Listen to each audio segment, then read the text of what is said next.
Halloween look number 2 of 2025. This year I'm doing characters that I've always been afraid to attempt before, so this is one of them. I'm gonna start with a little primer combo from Maybelline. I'm doing the Grippy Serum Primer and also the Poreless Jelly Primer. First off, I'm gonna throw a quick smoky eye onto the eyes. And I know you guys are thinking, oh my gosh, Alex, Annabelle does not have such a cunty eye, but this is a glamorous Annabelle. Okay, we're giving glamour puss Annabelle. If you guys want the details on the smoky eye this far, I did a whole smoky eye tips and tricks video, which will be up just before this one, so check that out. I must have had enough time to settle my face right now, so I'm going to go in with my foundation, and I'm using a chroma cover from Be Perfect Cosmetics. I'm using this in a really pale shade, which is the shade C1, to get that porcelain skin vibe. Jordana Tisha Cosmetics foundation brush. We need to not see a single imperfection in sight. For my concealer, I need something extra bright, so I'm going to do the Maybelline Age Rewind. This is in the shade 95 because it's really extremely light.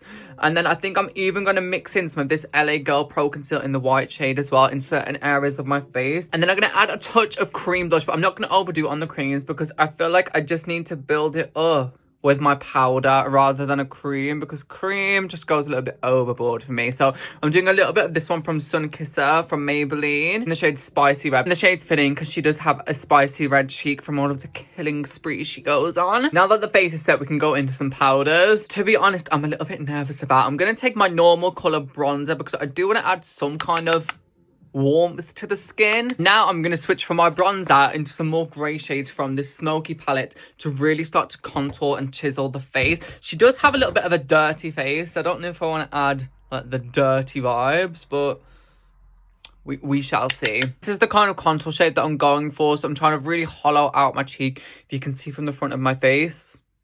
Added on these fat ass lashes. They're actually from the brand Annabelle. It's from their Big Beautiful Lashes range. Then I'm just adding the shading that she has like around her mouth. She looks like she has a permanent smile, so I'm just sketching out around my cheeks here like how you would if you would smile. I want to outline the apples of my cheeks. Before I go overboard on my contouring, I'm going to add my red lip because she does wear red lipstick. My red lip, I'm using the Rimmel London lip liner in the shade Bitten Red. And then I'm going over the top with this Max Factor Colour Elixir lipstick. This one's in the shade Crushed Ruby. I want something really bright and like punchy. I'm feeling pretty confident that I don't want to add too much more. So I'm going to go add the wig, the outfit, the finishing touches, and I'll be back to show you guys the final look. I did my final touches and I think this completes my Annabelle makeup look for 2025. I added more contours, more highlights. I feel like when I put the wig on, it really just took away from all the shadows and stuff that I did on the face. So I added some highlights with a little eyeliner. Let me know what you guys think down in the comments, and I'll see you guys in the transition.